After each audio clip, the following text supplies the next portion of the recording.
나시린의 법은 이러하니라. 자기의 몸을 구별한 날이 차면 그의 사람을 회막문으로 데리고 갈 것이요 그는 여호와께 헌물을 드리되 번제물로 1년 된 흠없는 수양 한 마리와 속죄제물로 1년 된 흠없는 어린 암양 한 마리와 화목제물로 흠없는 수양 한 마리와 무교병 한 광조리와 고운 가루에 기름 섞은 과자들과 기름 바른 무교 전병들과 그 소제물과 전제물을 드릴 것이요 제사장은 그것들을 여호와 앞에 가져다가 속죄제와 번제를 드리고 화목제물로 수장의 무교병 한 광조리를 아울러 여호와께 드리고 그 소제와 전제를 드릴 것이요 자기 몸을 구별한 나시린은 회막문에서 자기의 머리털을 밀고 그것을 화목제물 밑에 있는 불에 둘지며 자기의 몸을 구별한 나시린이 그의 머리털을 민 후에 제사장이 삶은 수장의 어깨와 광조리 가운데 무교병 하나와 무교전병 하나를 취하여 나시린의 두 손에 두고 여호와 앞에 요제로 흔들 것이며 그것과 흔든 가슴과 밭들어 올린 넓적다리는 성물이라 다 제사장에게 돌릴 것이니라. 그 후에는 나시린이 포도주를 마실 수 있느니라. 이는 곧 서원한 나시린이 자기의 몸을 구별한 일로 말미암아 여호와께 헌물을 드림과 행할 법이며 이외에도 힘이 미치는 대로 하려니와 그가 서원한 대로 자기의 몸을 구별하는 법을 따라할 것이니라. 여호와께서 모세에게 말씀하여 이르시되 아론과 그의 아들들에게 말하여 이르기를 너희는 이스라엘 자손을 위하여 이렇게 축복하여 이르되 여호와는 내게 복을 주시고 너를 지키시기 원하며 여호와는 그의 얼굴을 내게 비추사 은혜 베푸시기를 원하며 여호와는 그 얼굴을 내게로 향하여 드사 평강 주시기를 원하노라 할지니라. 다 같이 읽겠습니다. 그들은 이같이 내 이름으로 이스라엘 자손에게 축복할지니 내가 그들에게 복을 주리라. 아멘. 기도하겠습니다. 주님, 오늘 이 아침에 여전한 방식으로 주님의 말씀을 묵상합니다. 오늘 하나님께서 우리에게 복 주시기 원하시는데 또 하나님께서 우리를 지키시기 원하는데 오늘도 우리가 그 하나님의 인도하심을 따라 잘 가기를 원하오니 주여 오늘도 우리가 복받는 길, 주님이 우리를 지키시는 그 길로 잘 걸어가게 하여 주시고 오늘 하루도 그 성화의 길에 순종하며 성공하는 하루가 될 수 있도록 은혜를 허락하여 주시옵소서. 주님, 오늘도 말씀하시면 듣겠습니다. 말씀하여 주시옵소서. 예수님의 이름으로 기도드립니다. 아멘. 네, 우리가 어제부터 오늘까지 나시린에 대해서 나누려고 하는데요. 우리가 어제 나시린에 대해서 나눴던 게 뭡니까? 어떤 사람은 태어날 때부터 하나님께 바쳐졌기 때문에 평생 하나님께 구별된 삶을 살았고, 또 어떤 사람은 자발적으로 30일, 90일, 100일 동안 그리고 1년 혹은 7년 이런 식으로 자신을 헌신하면서 구별된 삶을 살았거든요. 그런데 우리가 오해하지 말아야 되는 게 뭐냐면 누군가 스스로를 나시린으로 헌신할 때 그 이유가 뭐라고 했습니까? 내가 남들보다 하나님을 더 사랑하고 남들보다 더 거룩해서 그런 게 아니고요, 나는 앞으로 험난한 광야의 길을 걸어야 되고 나는 영적 우사도 나아야 되는데 자신을 보니까 영적인 힘이 없는 거예요. 그래서 잠시 세상에 쓰고 있는 에너지 소비를 멈추고 영적인 힘을 얻을 수 있는 집중하는 시간을 가지는 시간, 이게 바로 나시린이라는 거죠. 잘나서 영적으로 수준이 높아서 나시린이 되는 게 아니고요, 내 죄를 보고 내 부족함을 봤기 때문에 나시린의 시간을 가지는 거예요.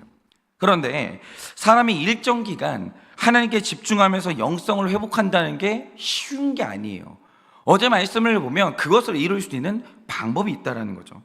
그래서 먼저 몇 가지 보고 오늘 말씀을 좀 보려고 하는데요. 자, 우리가 어제 말씀을 보면 나시린이 될 때는 포도주나 독주를 마시지 말라고 하는데 여기까지는 이해가 돼요. 그런데 거기에 더해가지고 또 나오는 게 뭡니까? 포도즙도 마시지 말고 생포도나 건포도도 먹지 말고 심지어 포도나무 솟아는 씨나 껍질도 먹지 말라라는 거예요. 그러면 이렇게 해야 되는 이유가 뭐냐라고 할 때 우리는 이 명령이 처음 출발할 때 포도주와 독주에서 시작하는 것을 봐야 된다는 거죠. 그러니까 이런 겁니다. 우리가 분명히 예수님을 믿는 사람이에요.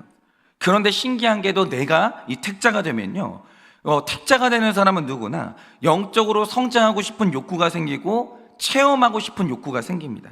그런데 영적인 나의 욕구가 방해를 받는다라고 하면 가장 중요한 방해물 중에 하나가 뭐냐? 그게 바로 중독이에요. 그러니까 우리가 생각보다 여러분도 모르는 사이에 상당히 많은 것들에 중독되어 있는데, 예를 들어서 우리가 아침에 일어나면 제일 먼저 말씀을 보면서 나시린의 시간을 갖겠다, 이렇게 우리가 결단할 수 있죠. 그런데 미디어 중독이 있는 분들은요, 이게 진짜 어려워요. 그러니까 처음에 내가 결심을 했지만 일어나자마자 나도 모르게 습관을 따라서 스마트폰을 일단 켭니다. 그리고 일단 한번 정보를 접하기 시작하면요, 시간이 그냥 흘러버려요. 이게 어떻게 제어하는 게 굉장히 힘들다라는 거죠. 가장 먼저 SNS나 유튜브를 검색하기 시작하는 거예요. 그리고 어떤 사람은 하나님께 집중하고 싶은데 사람에게 인정받는 게 중독이 돼가지고 사람이 흔들기 시작하잖아요. 내 결심, 내 계획이 무너져 내리는 거예요. 뭐 게임 중독이나 술 중독, 성 중독, 이거 말할 것도 없죠. 그냥 무너져 내리는 거예요. 제가 요엘서를 묵상할 때도 말씀드렸는데요, 중독 중에는 좋은 중독이 없습니다. 활자 중독도 활자에 중독되면 공부는 잘해요. 눈이 완전히 망가지는 거예요. 세상하고 나하고 소통이 완전히 단절되는 거예요. 여러분, 중독 중에 좋은 중독은 없는 거예요. 무릇 중독이라는 것은 내가 통제할 수 없는 상황이기 때문에 중독이 있는 사람은 다 뺏깁니다. 돈 뺏기고요, 중독이 있는 사람은 자기 집중력과 에너지를 다 뺏겨요. 그래서 일단 영적인 일에 에너지를 쓰면서 영적인 열매를 맺고 싶다라고 할 때 한 번은 내 중독하고 전쟁을 치러야 되는 거예요. 그런데 여러분, 우리가 중독을 끊는다라고 할 때요, 중독을 서서히 끊겠다, 혹은 중독을 줄이겠다, 이런 방식으로는 절대로 못 끊어요. 여러분, 중독의 문제는요, 아예 디데이를 딱 정해놓고요, 그날 그냥 한 번에 뚝 끊어야 돼요. 그리고 심지어 중독을 연상시키거나 비슷한 것도 멀리해야 되는 거예요. 제가 어떤 지체한테 들으니까 이게 의사분이 한 말인데요, 만약에 어떤 사람한테 도박 중독이 있다라고 하죠. 그런 사람이 도박을 끊으려면요, 당분간 가위바위보도 하지 말아야 돼요. 도박 중독이 얼마나 무서운지 아십니까? 한 1년을 끊었어도 가위바위보를 하다가 그 이기는 쾌감, 그 스릴, 이걸 다시 한번 느끼잖아요. 도박 중독으로 또 빠져요. 여러분, 술을요 10년을 끊으셨어도요, 딱 한 잔, 교제를 나눈다고 딱 한 잔만 마시잖아요, 바로 시작되는 거예요. 그러니까 이게 포도주를 끊을 때 포도즙도 끊고 생포도나 건포도도 끊는 적용인데, 만약 내가 영적인 게 아니더라도 삶이 건강해지고 싶고 성장을 이루고 싶다면 한 번은 중독하고 전쟁을 해야 돼요. 돈 중독, 인정 중독, 미디어 중독, 각종 중독이 있죠. 그거 한 번은 전쟁을 치러야 영적으로 나시린이 되면서 성장을 한다는 거죠. 그러니까 그게 첫 번째였고, 두 번째로 민수기 6장 5절을 보면요, 그 서원을 하고 구별하는 모든 날 동안에는 삭도를 절대로 그 머리에 대지 말라라고 해요. 그 당연한 말로, 그러면 자, 어떤 사람이 100일 혹은 1년 동안 머리를 이제 못 깎아요. 그럼 어떻게 되겠습니까? 그럼 당연한 말로 머리가 길겠죠. 그런데 왜 하나님께서 집중하는 나시린에게 머리를 기르라고 말씀을 하시겠습니까? 이 학자들이 말하는 이유가 뭐냐면, 그래야 주변 사람들이 이 사람이 나시린으로 헌신했다, 이걸 알기 때문이에요. 표를 내야 된다는 거죠. 그러면 내가 나시린으로 헌신했다, 이걸 주변 사람들이 알아야 되는 이유가 뭐겠습니까? 예를 들어서 나시린은 포도주뿐만이 아니라 관련된 모든 것을 끊고 중독하고 전쟁을 해야 되는 사람이거든요. 그게 이제 나시린이에요. 그런데 이게요, 혼자 못해요.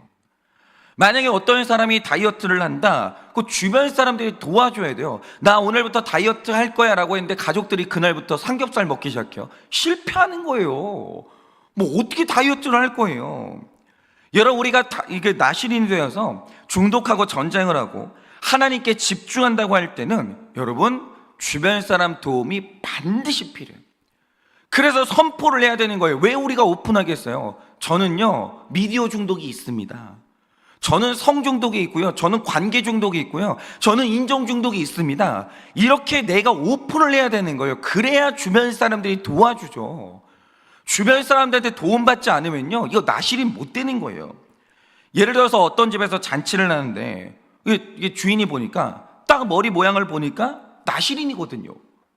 티가 나는 거예요. 그러면 원래 잔치에는 포도주를 대접하는 게 이제 룰인데, 집주인이 나시린 주변에는 포도주를 치워주는 거예요. 그리고 물을 대접하는 거죠. 이런 식으로 어떤 사람이 하나님께 집중하고 영적인 힘을 얻고자 할 때는 주변 사람들의 도움과 지지가 절대적으로 필요해요. 그러자면 나시린이 머리를 기른 것처럼 저는 나시린입니다, 저는 중독과 전쟁을 치르고 있습니다, 이거 티를 내야 되는 거예요. 오픈을 하고 주변 사람들이 도와줄 수 있도록 그렇게 나 자신을 오픈을 해야 되는 거죠. 그러니까 나시린이 머리를 기르면서 지금 자신이 그런 시간을 갖고 있다고 주변에 알리는 것이고, 그럼 주변 사람들이 그를 돕고 돕는 힘이 있으면 내가 나시린으로 설 수 있다는 거예요. 그리고 제 세 번째가, 여러분이 어제 말씀을 묵상할 때 가장 이해되지 않았던 부분이 아마 6절, 7절 말씀일 것 같은데요. 나시린이 이제 되면은 시체를 가까이 하지 말아야 되는데, 심지어 부모, 형제, 자매가 죽었을지라도 그때라도 시체를 가까이 하지 말라라는 거예요.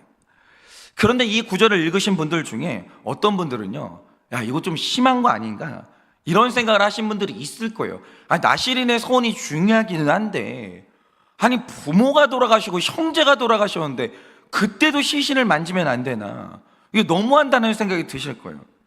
그런데 여러분이 이 구절을 읽으실 때는요, 이게요 영적 전쟁이라는 걸 좀 아셔야 돼요. 여러분이 한번 생각을 해보세요. 어느 날 이스라엘 백성들이요 결심을 합니다. 나는 더 이상 노예로 살지 않을 것이고 하나님을 믿는 자유인이 될 거야. 내가 이 모든 중독에서 벗어날 거야. 나는 신자가 될 거야. 이렇게 결심을 합니다. 그리고 약속의 땅을 향해서 나시린이 되는 그 시작에서 출발을 해요. 그러면 잘 보세요. 출발하는 순간 영적인 세계에서 어떤 일이 일어날까요? 갑자기 앞에 그냥 꽃길이 확 열리면서 그 길로 갈 수 있을 것 같으세요? 영적인 세계는 전쟁터예요. 그게 안 된다라는 거예요.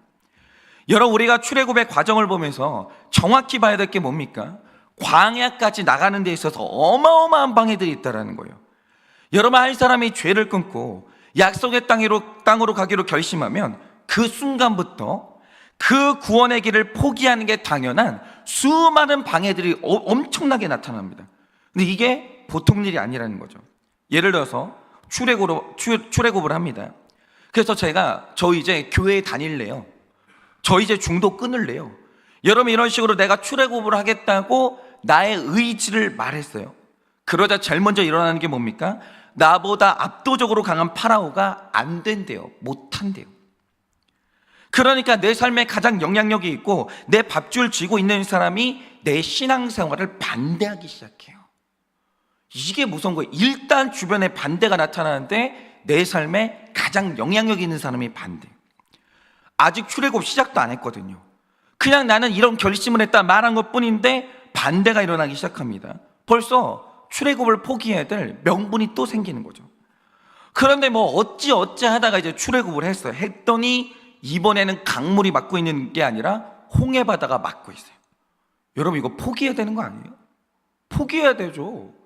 아니, 내가 예수 믿겠다고 결심하면 하나님이 없던 길도 만들어줄 줄 알았는데 출발하고 시작을 했는데 홍해 바다가 막고 있는 거예요. 못 가는 거죠. 그런데 이번에 또 어찌어찌 기적이 일어나서 홍해 바다를 건넜더니 세상에 물이 없는 거예요. 하나님이 부르셔가지고 갔더니 광야를 만납니다. 거기에 심지어 물도 없고 식량도 없어요. 포기해야죠. 포기하는 게 너무 당연한 거잖아요. 여러분, 이게 구원의 여정이에요. 그러니까 전도를 한 번이라도 해본 분들은요 다 느끼는 게 있어요. 그게 뭡니까? 어떤 사람이 평생 불신자였다가 전도를 받아가지고, 그래, 내가 교회 한번 나가볼게, 네가 그렇게 말하니까 내가 한번 교회 나가볼게, 이렇게 결심을 했다라고 하죠. 그리고 어떤 사람이요 한 1년 동안 교회를 안 다니다가 고난이 생겨가지고 내가 이제 다시 교회로 돌아가야 되겠다, 신앙생활을 회복해야 되겠다, 이렇게 한다라고 할 때 여러분, 그 사람이요 교회의 문턱, 신앙의 문턱을 넘는 게 얼마나 힘든지 아십니까? 이건요 불신자 1명 그리고 오랫동안 신앙생활을 쉰 사람 한 번을요 교회로 인도해 본 경험이 있는 사람은 다 알아요. 내 전도 대상이 분명히 며칠 전까지 교회 오겠다고 했어요. 3일 전까지, 어제까지 교회 오겠다고 했어요. 근데 아무 일 없었거든요. 그런데 교회 오기 전날부터 부모님이 돌아가시는 것처럼 교회 가는 걸 포기할 수밖에 없는 방해들이 뻥뻥 일어납니다. 사건들이요 뻥뻥 터져요. 막상 교회 가기 전날이 되면요 형제가 죽는 것처럼 없던 고민이 생기면서 교회에 가고자 하는 마음에 수많은 반대들이 올라오기 시작해요. 그러니까 여러분, 전도를 한번 해가지고 사람을 교회까지 데리고 오는 게 얼마나 어려운지 아십니까? 당일날 못 와요. 거의 이건 80%가 그래요. 어떤 사람이 이날 우리 교회 온다 약속하잖아요. 그날 못 올 가능성이 굉장히 커요. 수많은 사람들이 반대하고 나타나는 거예요. 심지어 어머니 아버지가 돌아가세요. 어떻게 와요 교회를? 이런 일들이 일어나는 거예요. 그리고 저희가 훈련을 하면서 느낀 게 뭐냐면, 훈련 10주잖아요 편안하게 할 수 있을 것 같으세요? 영적으로 준비된 사람들은 그 방해가 없어요. 그런데 10주 훈련을 하는 동안요, 훈련을 포기하는 게 당연한 일들이 얼마나 많이 일어나는지를 몰라요. 그런 일은요 반드시 일어납니다. 그러니까 우리가 영적인 회복을 얻고자 할 때는 만만한 방해가 오는 게 아니라 부모 형제가 죽는 것처럼 포기할 수밖에 없는 당연한 이제 방해들이요 수없이 온다라는 걸 미리 알아야 되는 거예요. 여러분, 그런데 우리 인생의 목적이 구원과 거룩이기 때문에 반드시 해낸다는 각오가 있어야만 나를 묶는 어둠의 세력에서 풀려나고 영적인 힘을 얻게 되는 거예요.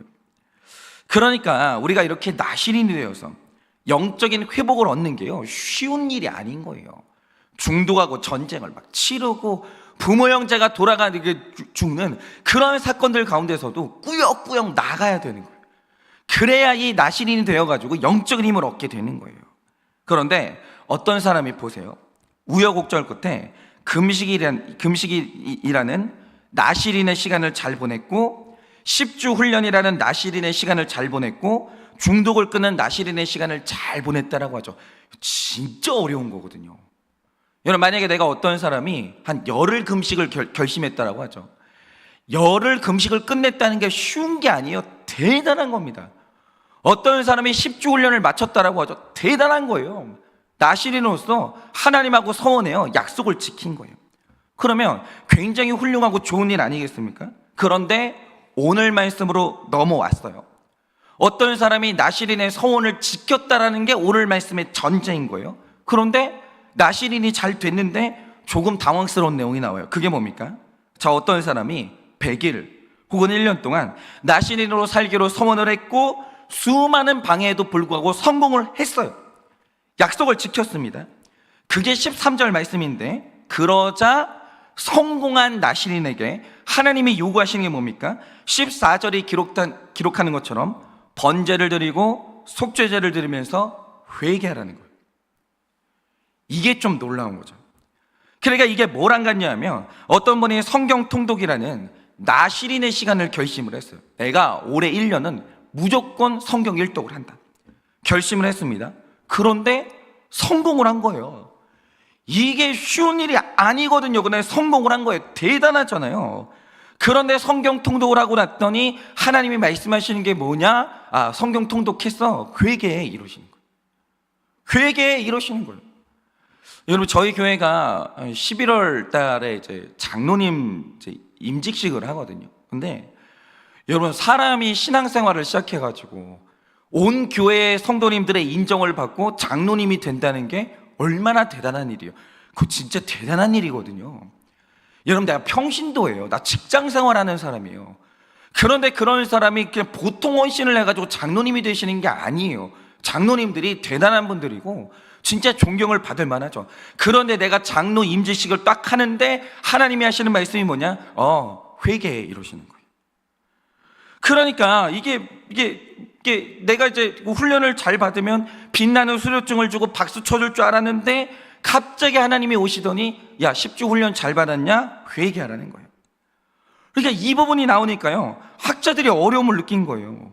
아니, 나시린이 자기 서원을 지키는 게 얼마나 어려운데, 서원을 지켰으면 칭찬을 받아야 될 것 같은데 갑자기 한 가지의 회개도 아니고 번제, 속죄제, 화목제를 요구하시면서 세 가지의 회개를 요구하시는 거예요.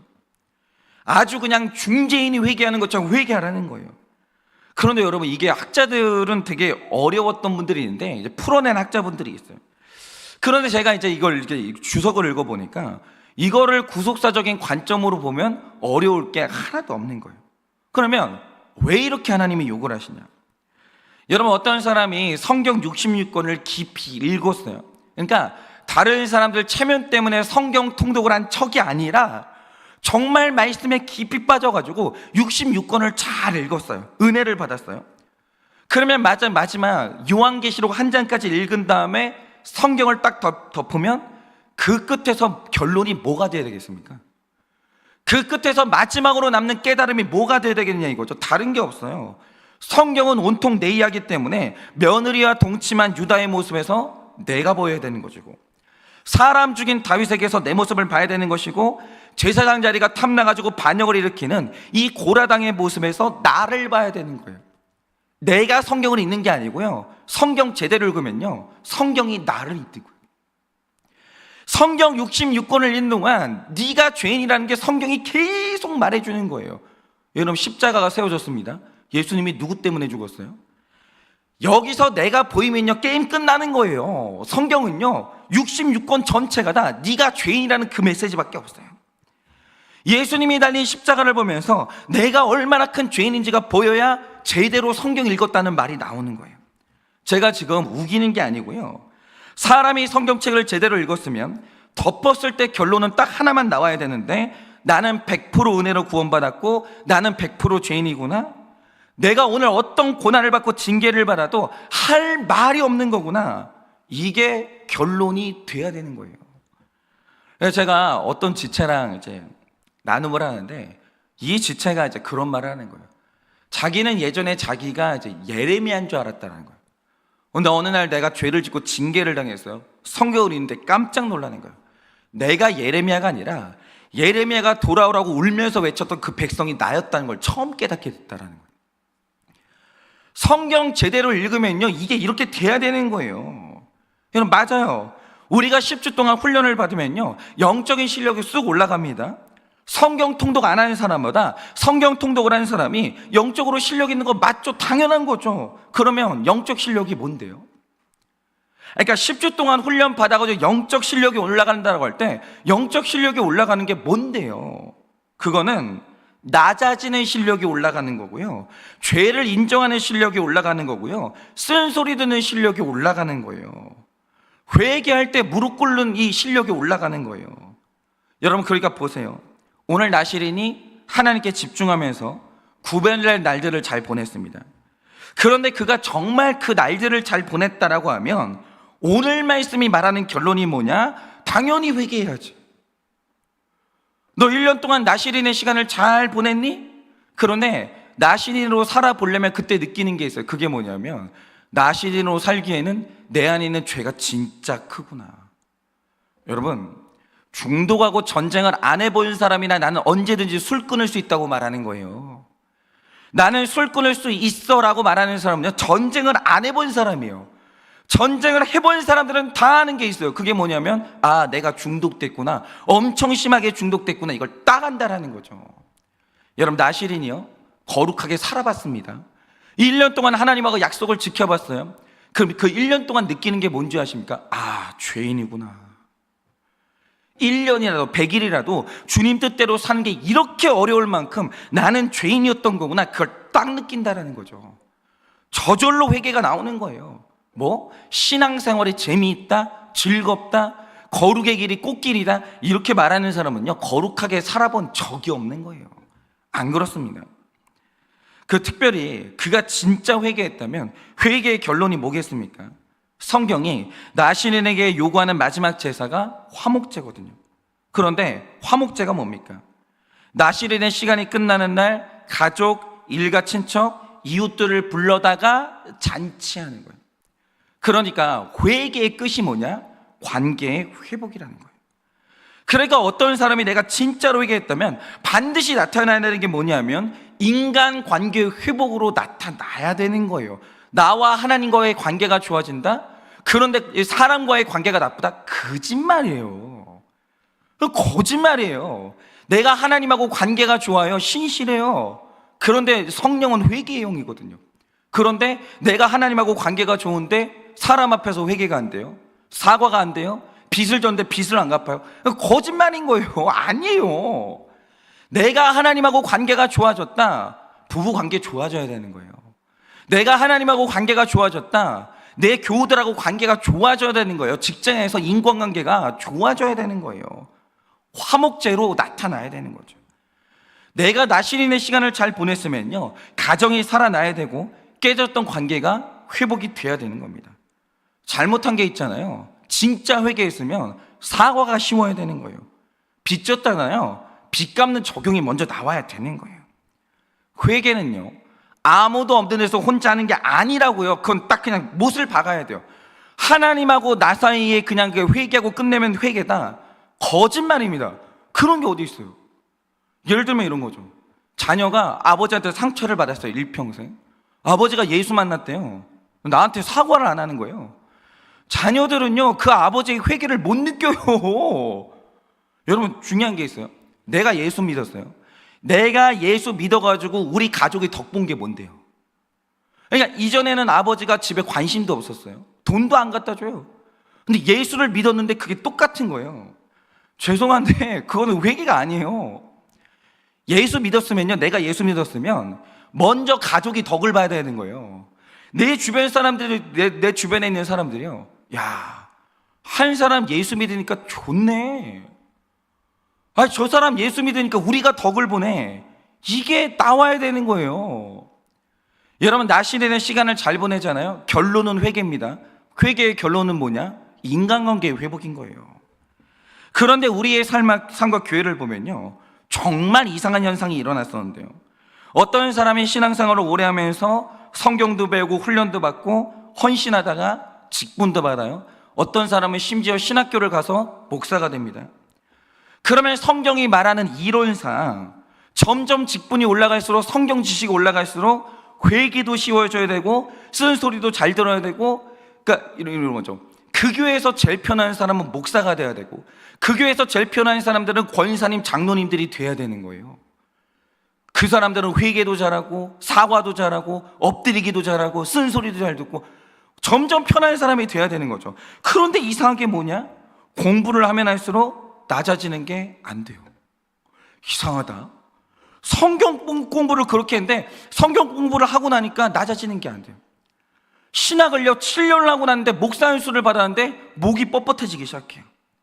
직분이 올라가면 올라갈수록 체면이 두꺼워지면서 회개가 안 되는데, 제일 심한 건 그러다가 신학을 전공하고 목사가 되면 타협이 안 돼요. 마치 자기는 결점과 오류가 없는 사람인 것처럼 이상하게 행동하기 시작하거든요. 그러면 이런 현상은 왜 나타나는 것인가? 맞아요. 원래 진짜 은혜 받고 진짜 복음을 만나면요, 회개가 쉬워져요. 낮아지는 게 쉬워져요. 맞습니다. 그런데 영적인 세계에서는 또 다른 곁길이 있어요. 함정이 있는데, 그게 뭐냐면 성경을 많이 읽습니다. 훈련을 받습니다. 신학 공부를 했습니다. 그래서 영적 교만으로 빠지는 길도 있어요. 그쪽으로 가면 인생 끝나는 거예요. 그러니까 진짜 십자가와 복음을 만나가지고 겸손해지는 길, 회개하는 길, 편안한 사람 되는 길로 가야 되는 게 정석이에요. 그런데 똑같은 성경을 읽어가지고 영적 교만으로 빠지는 영적인 세계에 함정도 있다는 거예요. 이쪽으로 가면 패가 망신하는 거예요. 목사가요 이쪽으로 가잖아요. 인생 끝나는 거예요. 끝나는 거예요. 예수 믿고 지옥 가는 사람 얼마나 많은 줄 아세요? 성경을 백독하고 지옥 가는 사람 너무너무 많다라는 거예요. 이게 정상적인 나시린의 결론과 완전히 다른 길인데, 영적인 세계에서는 이쪽으로 빠지면 끝나요. 사람이요 종교적이 돼가지고 영적 교만으로 빠지잖아요. 영적 교만 때문에 사람도 죽여요. 이게 이슬람 과격단체 아니에요. 그렇게 돼요. 그렇게 되는 거예요. 여러분, 사람이 올바른 영의 길로 가서 올바른 영의 결론에 도달하면요 편한 사람 돼야 되는 거예요. 아니, 죄인이 무슨 수치심을 느껴요? 죄인 주제에 무슨 수치심을 느껴요? 회개나 하면 되는 거지. 아니, 죄인이 왜 잘못했다는 말이 어렵냐고요? 아니, 죄인 주제에 왜 사과하는 게 어렵냐고요? 그러면 안 되는 거예요. 아니, 죄인이 무슨 체면이 있어요? 고개 푹 숙이고 잘못했다고 한마디 하면 되는 거지. 뭐가 어렵냐고요. 여러분, 원래 죄인은요 편해야 되는 거예요. 어떤 고난이 와도 그래, 나는 고난 당할 만한 죄인이지, 이게 되면서 예수님이 가신 길을 가는 게 내 길이거든요. 여러분, 십자가 지는 게 억울하세요? 영적 교만인 거예요. 아니, 죄인이 십자가를 지는데 그게 뭐가 잘못됐어요? 당연히 십자가를 지는 거지. 그런데 영적인 세계를 경험하고 성경을 공부해서 영적 교만으로 빠져버렸다? 이 영적 교만은요 뭐 학벌 좋은 교만, 뭐 직장에서 연봉을 많이 받는 교만, 이거하고는 차원이 달라요. 차원이. 그 사람은 교주의 길로 빠지는 거예요. 누구하고도 대화가 안 돼요. 타협이 안 되기 때문에. 여러분, 예를 들어서 이단 사이비의 교주들은요, 처음에 다 성경 공부한 사람들이에요. 심지 않은 신학교 다니는 사람도 되게 많아요. 기도를요 3시간 4시간씩 하는 사람이에요. 그런데 그 사람들이 영적 교만으로 빠지면 교주 되는 거예요. 교주들 중에서 겸손한 사람 없어요. 찾아보세요. 교주 중에 겸손한 사람이 있으면 한 명만 데려와 보세요. 여러분, 교주들은요 영적 교만으로 빠져야 교주 되는 거예요. 근데 각 가정에 교주가 얼마나 많고 교회의 교주들이 얼마나 많냐고요. 그래서 어떤 사람이 40일 금식 기도를 했다. 그럼 그 끝에서 결론이 뭐가 되어야 되냐? 생색을 완전히 태워버리는 번제를 드려야 되고, 남들보다 성경 더 많이 보셨습니까? 그러면 그 교만을 씻어내는 속죄제를 드려야 되는 것이고, 그리고 한 교회에서 인정받아서 장로님이 되셨습니까? 화목제를 드려야 되는 거예요. 장로님이 되셔가지고 말이 통해야 되고요, 죄 고백이 더 잘 돼야 되고요, 무릎도 잘 꿇어야 되고요, 사과도 잘해야 되는 거예요. 목사도 처방 받아야 됩니다. 장로님도 처방 받는 거예요. 왜 안 해요? 여러분, 이렇게 오늘 이제 말씀은 이겁니다. 영적인 세계에서도 성공이라는 게 있어요. 나시린의 서원을 잘 이제 이행했다, 성공한 거죠. 그러면 붙었잖아요. 회개하세요. 떨어지잖아요. 감사하세요. 우리는 그 길로 가는 거예요. 여러분, 성경 통독하셨습니까? 회개하십시오. 훈련 잘 받으셨습니까? 회개하십시오. 온 교회 인정을 받아가지고 여러분이 직분을 받게 되셨습니까? 회개하십시오. 그래서 끝까지 겸손한 길로 잘 가셔서 우리는 주의 종으로 살다가 예수님을 기쁨으로 만나는 여러분들 되시기를 예수님의 이름으로 축원을 드립니다. 이 시간에 제가 축도하고 기도함으로 예배를 마치겠습니다. 기도하겠습니다. 하나님, 말로만 떠드는 게 아니라 정말 제가 우리 교회에서 제일 죄인이기 때문에 목사가 안 되면 평신도가 되어가지고는 기도를 안 할 사람이고 말씀을 안 볼 사람이기 때문에 하나님께서 저를 이 자리로 부르신 줄을 압니다. 제가 제 주제를 알아야 되는 것이고, 목사가 됐을 때 하나님이 나를 왜 불렀는지 그 이유를 정확히 알아야 할 것입니다. 주님, 제가 죄인이고 저보다 훨씬 수준이 높은 분들과 함께 신앙생활하면서 절대로 교만하지 말고 제 주제를 아는 그 자리에서 떠나지 않을 수 있도록 주님이 은혜 위에 은혜를 더하여 주시옵소서. 하나님, 우리 중에 나신인으로 살기를 소원하다가 성공한 분들이 있습니다. 성경 통독했고 훈련 받았고 직분 받고 정말 신앙의 자리에서 성공한 분들이 있습니다. 그 결론으로 회개하게 하여 주시옵소서. 더 깊이 죄를 보게 하시고 더 겸손해지게 하시고 더 쓴소리 잘 듣게 하여 주셔서 우리는 겸손한 길로만 가다가 우리의 주인 되신 예수님을 만날 수 있도록 은혜를 허락하여 주시옵소서. 지금은 우리 주 예수 그리스도의 은혜와 하나님 아버지의 그 크신 사랑과 성령님의 위로하시고 교통하여 주시는 그 역사하심이, 우리는 예수 잘 믿어서 그 결론으로 회개만 하다가 정말 우리 예수님 만나기를 원하는 사랑하는 우리 모든 주의 종들의 머리 위에 지금으로부터 영원 무궁토록 함께 있을지어다. 아멘.